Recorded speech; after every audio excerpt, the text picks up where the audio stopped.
Good morning students और बच्चों। अब हम आपको आज नया चैप्टर स्टार्ट करने जा रहे हैं जिसमें है geometric progression and special series. तो आज हम अभी ज्योमेट्रिक प्रोग्रेशन की बात करेंगे कि ज्योमेट्रिक प्रोग्रेशन क्या होता है, जीपी इसको शॉर्ट में बोलते हैं। तो जीपी क्या होती है? तो बच्चों, जब यहाँ पे जीपी के लिए बात करें तो एक जनरल जीपी के लिए हम अगर लिखें जनरल जीपी, तो इसको हम बोलेंगे A R square A R cube तो यहाँ पर ए आपका फर्स्ट टर्म कहलाता है, प्रथम पद कहलाएगा। फर्स्ट टर्म को हम ए बोलते हैं और वहाँ एपी में हम कॉमन डिफरेंस बोलेंगे और यहाँ बोलेंगे कॉमन रेशियो और आर को कॉमन रेशियो बोलते हैं। तो बच्चों, अगर हमें इस जीपी का nth टर्म निकालना है तो कैसे निकालेंगे? nth term of an GP. GP के nth टर्म के लिए T N equal to formula होता है A R to the power N minus one. ये जीपी के nth टर्म का फॉर्मूला है और इसी फॉर्मूले को हम लास्ट टर्म भी बोलते हैं, last term of an GP, last term of an GP. तो लास्ट टर्म के लिए अगर बात करें तो इसको हम एल से डिनोट कर देते हैं, a into r to the power N minus one. ये first formula, second formula. Third फार्मूले की बात करें तो हम कहें last nth term from the last of an GP. nth term from the last of n of a finite GP. Finite क्योंकि GP infinite भी होती है, इसलिए हम फाइनाइट जीपी की बात करेंगे। उस केस में हम टी एन इक्वल टू बोलेंगे L into one upon R to the power N minus one. ये फार्मूला जब लगेगा जब हमें nth term from the last निकालना हो बच्चों। तो अभी हम इन फार्मूलों को यूज करते हुए nth term of the GP और इस टाइप के क्वेश्चन अभी आपको हम करके बताएंगे। तो बच्चों, हमने एक बड़ा सिंपल सा क्वेश्चन लिया है, बेसिक क्वेश्चन लिया है कि find the th term of the following GP और जीपी है 1 2 4। तो यहाँ पर हम सबसे पहले देखें कि ए क्या है। फर्स्ट टर्म यहाँ पर है ए 1। आर हम कैसे निकालते हैं? सेकेंड टर्म में फर्स्ट टर्म का डिवाइड करके, थर्ड टर्म में सेकेंड टर्म का डिवाइड करके, इस तरीके से आर निकलता है। तो आर हो जाएगा 2/1 इक्वल टू 2 और एथ टर्म की बात हो रही है तो n इक्वल टू हो जाएगा 8। तो टी एन के लिए फॉर्मूला लगा दें A R to the power n minus one. तो टी 8 हो जाएगा, ए हमारे पास 1 है, आर है 2 टू दी पावर 8 माइनस 1 तो 2 पावर 7 और 2 पावर 7 हम कैलकुलेट कर लें 128। तो ये आपका जो अगर हम इसको लिखते जाएं तो जो इसकी एथ टर्म निकलेगी वो बच्चों 128 निकल के आएगी जब हम इसको लिखते जाएंगे सीरीज को। तो स्टूडेंट, हमने नेक्स्ट क्वेश्चन यहाँ पे लिया है, find the 10th term of the following GP. और यहाँ पर जीपी हमारे पास है √3, 2√3, 4√3 एंड सो ऑन। तो इस तरीके से हम देखेंगे यहाँ पर फर्स्ट टर्म ए हो जाएगा √3, कॉमन रेशियो आर हम निकाल लेंगे सेकेंड टर्म में फर्स्ट टर्म का डिवाइड करके, तो √3 कैंसिल हो जाएगा और हमें 10th टर्म निकालना है तो n इक्वल टू यहाँ पर बच्चों 10 हो जाएगा। तो अब हम टी एन के लिए फॉर्मूला लगाएं तो T N equal to A R to the power N minus one. तो टी 10 ए है √3 और R 2 to the power 10 minus one. तो √3 इंटू 2 पावर 9 और 2 पावर 9 अगर हम करते हैं तो 512 आ जाएगा। तो बच्चों ये फाइनल आंसर आएगा 212 तो इसका मतलब ये है कि अगर हम इस सीरीज को लिखते जाएं और आगे बढ़ाते जाएं तो जब हम इसकी 10th टर्म लिख रहे होंगे तो उस केस में ये टर्म 512 √3 आपकी आ जाएगी। तो बच्चों हमने नेक्स्ट क्वेश्चन ले लिया है, which term of the sequence 2 2 under root 2 4 and dot dot dot is 128। मतलब इस सीक्वेंस को अगर हम लिखते जाएं तो 128 जब हम लिख रहे होंगे तो वो कौन सी नंबर की टर्म होगी ये बताना है। तो यहाँ पर ए हो जाएगा 2, आर होगा 2 अंडर रूट 2 अपॉन 2, 2 से 2 कैंसिल अंडर रूट 2, और यहाँ पर अगर हम लास्ट टर्म इसको कह लें तो ये लास्ट टर्म है 128, और हमें निकालना क्या है, n निकालना है, विच टर्म मतलब n।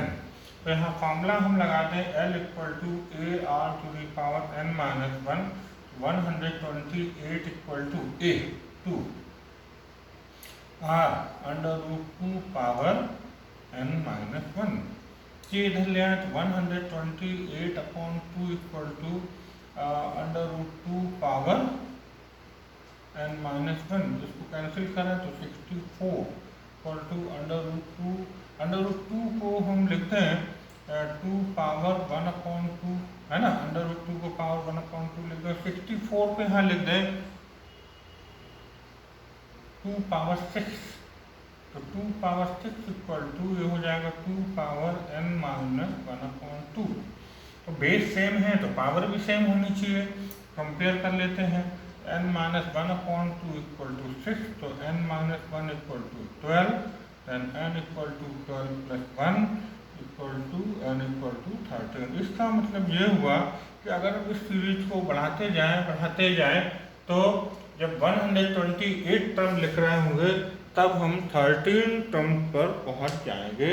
तो इस तरीके से इसका 13 टर्म 128 होगा।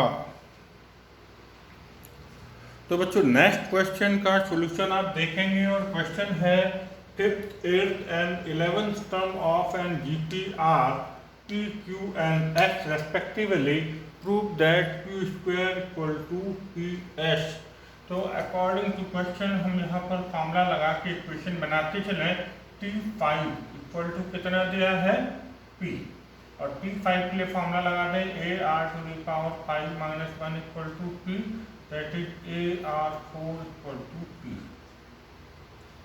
सेकेंड कंडीशन अगर हम देखें तो T8 इक्वल टू दिया है Q, तो T8 के लिए फॉर्मूला लगाया AR to the power 8 minus 1 equal to Q, तो AR to the power 7 equal to Q। Third condition है T11 equal to R, sorry S दिया है यहाँ पर, तो S, तो AR to the power 11 minus 1 equal to S, और JAR to the power 10 equal to S। जो होगी इक्वेशन 3।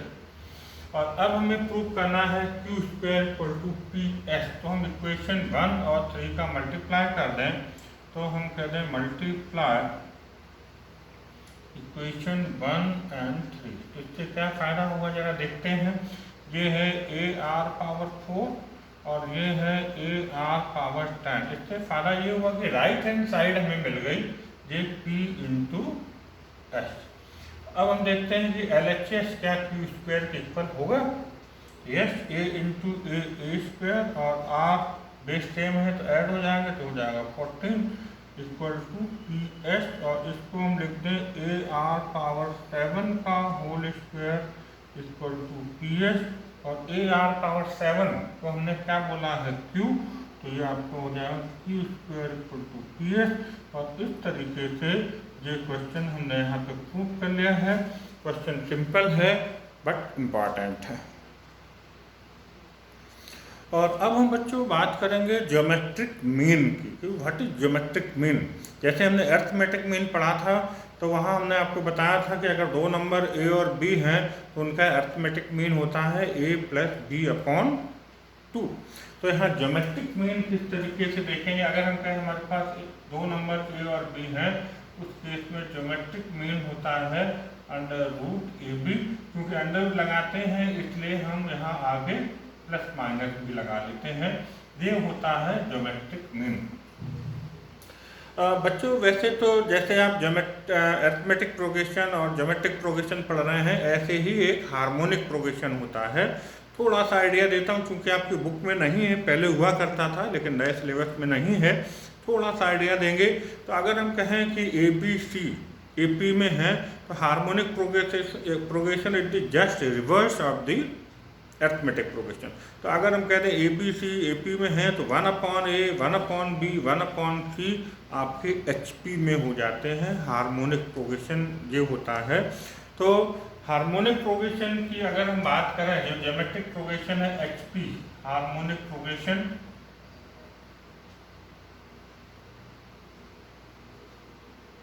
तो यहाँ हम हार्मोनिक प्रोग्रेशन तो बता दिया, हम हार्मोनिक मीन की बात थोड़ी सी करेंगे, क्योंकि कभी कभी क्वेश्चन बन जाता है इन तीनों मीन में रिलेशन क्या होता है। तो हार्मोनिक मीन का फॉर्मूला होता है 2AB/A + B। तो बच्चों अगर हम दो नंबर लें A और B, उनके हार्मोनिक, उनका अरिथमेटिक मीन निकालें, उनका ज्योमेट्रिक मीन निकालें और उनका हार्मोनिक मीन निकालें, तो इनमें जो एक रिलेशन होता है, एक ऑर्डर होता है, तो हम कहें कि A is greater then G is greater then H। मतलब ये कि अगर दो नंबर हम सेम रखें तो और उनके तीनों के हम मीन निकालें तो सबसे बड़ा निकलता है अरिथमेटिक मीन, फिर निकलता है ज्योमेट्रिक मीन और सबसे छोटा निकलता है हार्मोनिक मीन। और इनमें रिलेशन होता है, आपस में इनमें रिलेशन होता है, रिलेशन बिटवीन A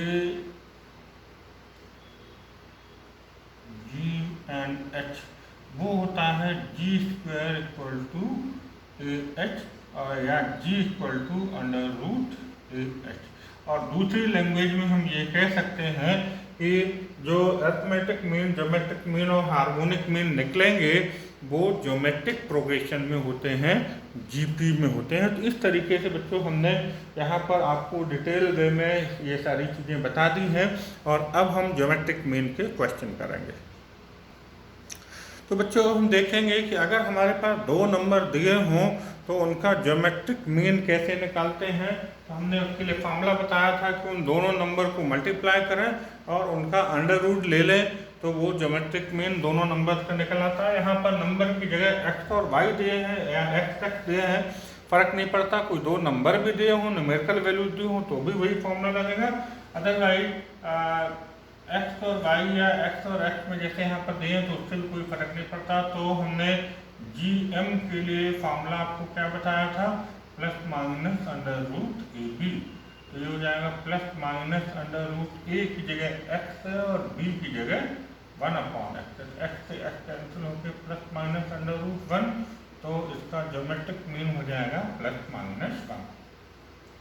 अगर इसी तरीके से सिंपल से क्वेश्चन की बात कर ले बच्चों, या तो ये इस तरीके के क्वेश्चन OT में आते हैं या वेरी शॉर्ट आंसर में दो नंबर में ये क्वेश्चन पूछे जा सकते हैं, 1 मार्क में ही पूछे जा सकते हैं। तो अगर यहाँ पर हम इसके ज्योमेट्रिक मीन की बात करें तो ये हो जाएगा ±√AB, तो ±√x/y इंटू y/x, x से x और y से y कैंसिल हो जाएगा, तो ±√1, तो आंसर आ जाएगा +-1। तो इस तरीके से बच्चों ये ज्योमेट्रिक मीन हम निकाल सकते हैं जब हमें दो नंबर दिए हों। अब बात करेंगे हम insert geometric mean between two given numbers. जिस तरीके से हमने अरिथमेटिक मीन इंसर्ट किए थे, तो ये क्वेश्चन हम कैसे करने वाले हैं ये हम आपको बताएंगे। तो बच्चों अब नेक्स्ट क्वेश्चन है हमारे पास, insert two geometric mean between 3 and 81। तो एक बात बच्चों जो मैं आपको बोलना चाहूँगा कि चाहे AP की बात करें या GP की बात करें, इंसर्ट AM या इंसर्ट GM का एक क्वेश्चन 100% एग्जाम में आता है। तो सभी बच्चे इसी तरीके से तैयारी करेंगे कि इंसर्ट AM या इंसर्ट GM का क्वेश्चन आपको बोर्ड में एक 5 नंबर का या 4 नंबर का क्वेश्चन मिलने वाला है। यहाँ से ज़रूर एक क्वेश्चन बोर्ड में मिलता है, तो आप इस तरीके से तैयारी करेंगे। और अब देखिए हम इसको करते कैसे हैं। इस तरीके से हमने यहाँ एम इंसर्ट करके बताए थे उसी तरीके से जीएम इंसर्ट करते हैं। तो यहाँ लेट कर लें कि 3 और 81 के बीच में हमें 2 जीएम इंसर्ट करना है, तो इसको कह दें G1 और इसको कह दें G2। तो अब अगर हम देखें तो यहाँ A कितना हो गया 3, लास्ट टर्म कितनी हो गई 81 और टोटल नंबर ऑफ टर्म्स कितनी हो गई 4, तो n इक्वल टू 4। जितने जीएम इंसर्ट करने होते हैं उसमें 2 और प्लस कर दें। क्यों? क्योंकि फर्स्ट और लास्ट टर्म तो हमें ऑलरेडी दी होती है। तो अब यहाँ पर n हमारे पास 4 हो गए, तो यहाँ r निकालना है हमें, तो l equal to A R to the power n-1 का फॉर्मूला लगा देंगे। तो हम सबसे पहले यहाँ r निकालेंगे। तो बच्चों ये फार्मूला लगा के हम सबसे पहले r निकालेंगे यहाँ पर। तो l है 81 equal to 3 r power 4 minus 1, तो 81 upon 3 equal to r cube, ये हो जाएगा 27, तो 27 इक्वल टू r क्यूब, तो r क्यूब इक्वल टू 27 को हम लिख दें 3 cube, then r equal to 3। तो इस तरीके से r हमारे पास आ गया।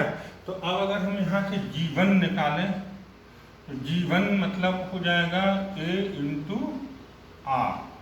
तो फर्स्ट टर्म में r का मल्टीप्लाई कर दें तो 3 इंटू 3 इक्वल टू 9, G2 हो जाएगा a r स्क्वायर, या हम कहें इसी 9 में ही 3 का फिर से मल्टीप्लाई कर दें तो ये आपका हो जाएगा 27। और अगर वापस हमने 27 में r का मल्टीप्लाई कर दिया तो हम 81 पे पहुंच जाएंगे।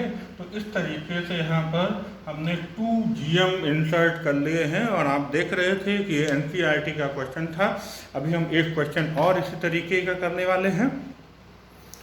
तो बच्चों नेक्स्ट क्वेश्चन है insert 4 geometric mean between 1 and 243। इसको हम उसी तरीके से करेंगे जैसे हमने अभी किया था।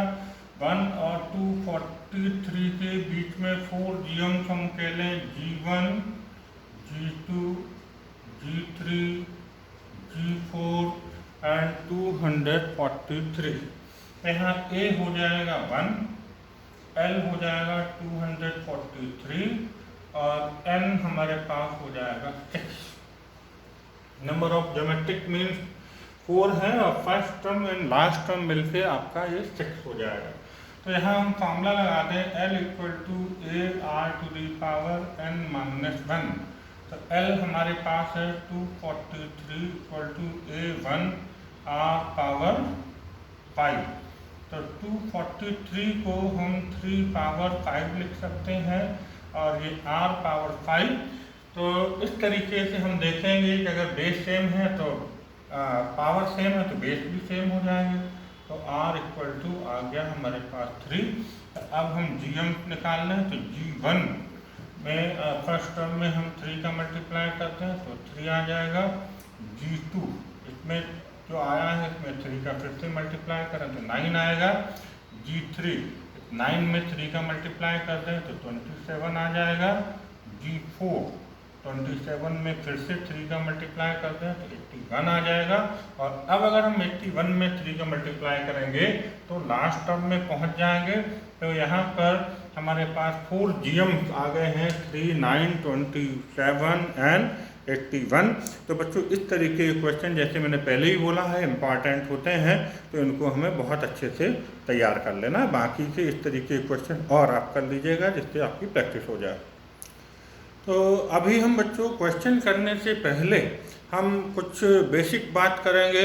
हम बोलेंगे कि sum of n terms of geometric series. पहले हम फार्मूले की बात कर लें। मान लीजिए हमारे पास GP है a plus AR plus AR square plus dot dot dot. तो इसके sum of n terms of GP, n terms of GP, तो फार्मूला बनता है Sn इक्वल टू यहाँ पर a into r to the power n-1 upon r-1, a into r to the power n-1 upon r-1 and r is greater than 1। और दूसरा formula बनता है Sn equal to A into 1 minus R to the power n upon 1 minus are when r is less than 1। और ये formula है। दो फार्मूले और बनते हैं जिनमें हम लास्ट टर्म का यूज करते हैं। तो Sn इक्वल टू, यहाँ पर हम कहें तो l r minus a upon r minus 1, l r minus a upon r minus 1 when r is greater than 1। और दूसरा फार्मूला यहाँ पर बनता है a minus l r upon 1 minus are when r is less than 1। तो ये यहाँ पर चार फार्मूले हैं। ऊपर के दो फार्मूले व्हेन ए आर और एन मालूम हो, और नीचे के दोनों फार्मूले व्हेन आपको ए और आर और एल मालूम हो, लास्ट टर्म मालूम हो, तब हम ये इस तरीके के फार्मूले यूज करके और sum of n terms of GP निकालेंगे। अब हम यहाँ देखेंगे कि कौन सा फार्मूला अप्लाई होगा और हम उसको किस तरीके से सम निकाल पाएंगे। तो चलिए अब देखिए, यहाँ पर हमें a दिया है कितना 2,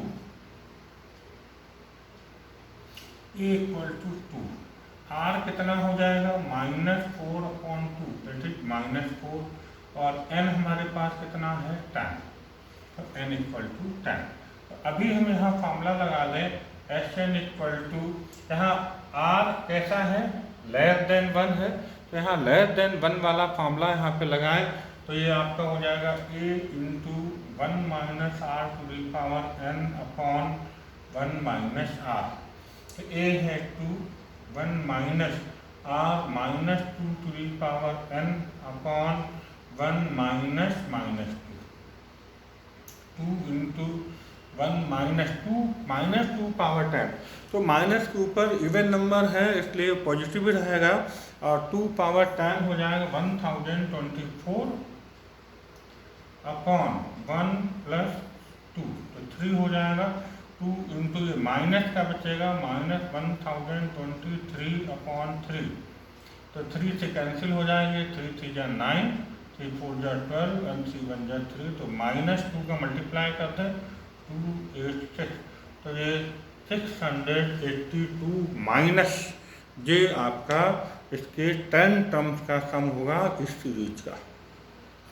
तो बच्चों अब हमने बहुत इम्पॉर्टेंट क्वेश्चन यहाँ पर लिया है। ये क्वेश्चन या इस टाइप का क्वेश्चन एग्जाम में 100% मिलने की संभावना रहती है। तो इस एक क्वेश्चन की मदद से आप बाकी के क्वेश्चन करेंगे। एक क्वेश्चन आप बहुत अच्छे से समझ लीजिएगा। चलिए हम इसको करके आपको बताते हैं किस तरीके से ये क्वेश्चन होगा। अगर हम इसको कह दें s इक्वल टू 8 प्लस, या कुछ मत बोलिए, चलिए 8 plus 88 plus 888 plus on up to n terms, हमें इनको ऐड करना है, तो अप टू n टर्म्स। तो सबसे पहला काम हम ये करेंगे कि ऐसे 9 क्वेश्चन बनेंगे बच्चों।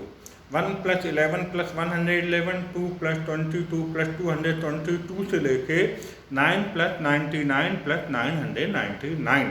तो बाकी के 8 क्वेश्चन आपको करने हैं। ये एक क्वेश्चन मैं आपको करके बता देता हूँ। तो यहाँ सबसे पहले हम कॉमन ले लेते हैं। 1 plus 11 plus 111 plus dot dot dot up to n term. बच्चों 3 क्वेश्चन तो उसी क्वेश्चन के अंदर हो जाएंगे। अब आप देखिए 1 प्लस 11 प्लस 111 ये क्वेश्चन आता है, तो ये आगे का 8 हटा दें और बाकी पूरा एज इट इज करते चले आए, तो ये आपका 1 प्लस 11 प्लस 111 वाला क्वेश्चन हो जाएगा। लेकिन ऐसे हर क्वेश्चन में हम 9 से मल्टीप्लाई और 9 से डिवाइड करते हैं। तो ऐसे केस में हम क्या करें, 8/9, बाहर 9 डिवाइड कर दिया, अंदर हम 9 का मल्टीप्लाई कर दें अब टू n टर्म्स। तो अब ये देखिए ये तीसरा वाला क्वेश्चन बन गया। 9 प्लस 999 प्लस 999 करना है। आगे का सब कुछ हटा दीजिएगा, इसको सॉल्व करते चले जाएंगे तो आंसर आएगा। तो चलिए आगे बढ़ते हैं हम। तो अब 9 को लिख दें 10 - 1, 99 को लिख दें 100 - 1, 999 को लिख दें 1000 - 1 up to n term. Up to n terms. तो हो जाएगा 8/9, ये 10 plus 100 plus 1000 plus so on up to n terms. दो सीरीज में हमने ब्रेक कर लिया, 10 प्लस 100 प्लस 1000 माइनस अगर हम कॉमन ले लें तो 1 प्लस 1 प्लस 1 और ये भी कितने बार होगा, up to n terms. Okay, तो अब देखिए अगर यहाँ पर हम देखेंगे तो ये आपकी जीपी बन रही है 10, 100, 1000 जिसका a 10 है और r भी 10 है। तो फॉर्मूला लगा दें a into r to the power n minus 1 upon r minus 1, 10 minus 1 up to n terms तक का करना है। तो n तो n रहेगा, a 10 है और r भी 10 है, माइनस अगर 1 को हम n बार प्लस करें, 1 को 2 टाइम प्लस करें तो 2 आता है, 3 टाइम प्लस करें तो 3 आता है, और इसी तरीके से n टाइम प्लस करेंगे तो ये n आ जाएगा आपका। तो हो गया 8/9, 10 into 10 to the power n minus 1 upon 9 minus n। ये आपका आंसर आ चुका है, और ज़्यादा से ज़्यादा आप इसका अंदर मल्टीप्लाई कर सकते हैं तो कर दीजिएगा, नहीं तो ये आपका बच्चों आंसर है। और इस तरीके का क्वेश्चन बहुत इम्पॉर्टेंट होता है। मैंने बोला ये कितने क्वेश्चन बनेंगे, 9 क्वेश्चन, इसमें 3 क्वेश्चन तो आपके यहाँ हो गए, 8 प्लस 88 वाला ये हो गया, 1 प्लस 11 प्लस 111, तो आगे की सारी चीज़ें यहाँ हट जाएंगी, और 9 प्लस 99 प्लस 999 में फिर कुछ मल्टीप्लाई डिवाइड करने की जरूरत पड़ेगी नहीं, तो ये अंदर ही अंदर आपका होता चला जाएगा। तो इस तरीके से आप इस क्वेश्चन को कर लीजिएगा।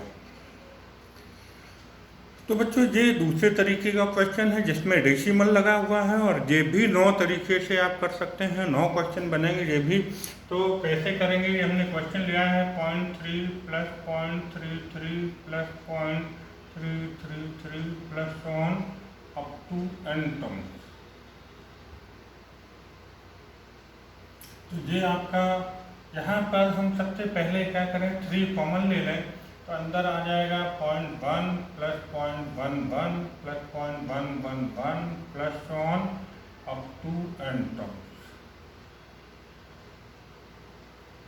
तो उस केस में ऐसे में भी हम क्या करेंगे, 9 से डिवाइड और 9 से मल्टीप्लाई कर देंगे, तो ये आपका हो जाएगा 3/9, 0.9 plus 0.99 plus 0.999 plus on up to n terms. हमने 9 का बाहर डिवाइड कर दिया और अंदर मल्टीप्लाई कर दिया, ये कैंसिल होकर 1/3 हो जाएगा, और 0.9 को हम लिख सकते हैं 9/10, 0.99 को लिख सकते हैं 99/100, और 999/1000 plus on up to n terms. इस तरीके से चलता जाएगा। अब यहाँ पर एक जो टेक्निकल बात है कि 9/10 को बच्चों हम लिखेंगे 1 माइनस 1/10, लिख सकते हैं ऐसा। 99/100 को लिख देंगे 1 माइनस 100, तो 100 एलसीएम लेंगे तो 100 माइनस 1 99/100 हो जाएंगे। इसी तरीके से इसको लिख देंगे 1 minus 1/1000 plus on up to n terms. तो यहाँ पर अब हम इसको 2 सीरीज में ब्रेक कर लेंगे, 1 plus 1 plus 1 plus up to n terms, ये पहले वाली सीरीज, आगे वाली माइनस कॉमन ले लें, 1/10 प्लस 1/100 प्लस 1/1000 प्लस ऑन, और ये भी चलेगा अप टू n टर्म्स। तो इस तरीके से हम इसको 2 सीरीज में ब्रेक कर लिया है, और हमें पहले से ही पता होता है कि 1 को अगर n टाइम्स हम प्लस करेंगे तो n आ जाएगा, और यहाँ पर हमारे पास ये GP बन जाएगी जिसमें a 1/10 है और r भी 1/10 होगा। तो यार r इज लेस देन 1, तो फॉर्मूला लगेगा a into 1 minus r to the power n upon 1 minus r, 1 minus 1/10। तो इस तरीके से हम इसको आगे करें तो n माइनस 1/10 और ये आपका हो जाएगा 1 माइनस 1/10⁻n, क्योंकि 1 की पावर n करेंगे तो वही रहेगा, और ये 10 माइनस 1 तो 9/10। ये 10 से 10 हमारा कैंसिल हो जाएगा, तो 1/3n माइनस 1/9, 1 माइनस 1/10⁻n, हम इतना भी छोड़ सकते हैं, अदरवाइज 3 का अंदर मल्टीप्लाई कर दें तो 1/3n माइनस 1/27, 1 माइनस 1/10⁻n, ये हमारा आंसर हो जाएगा।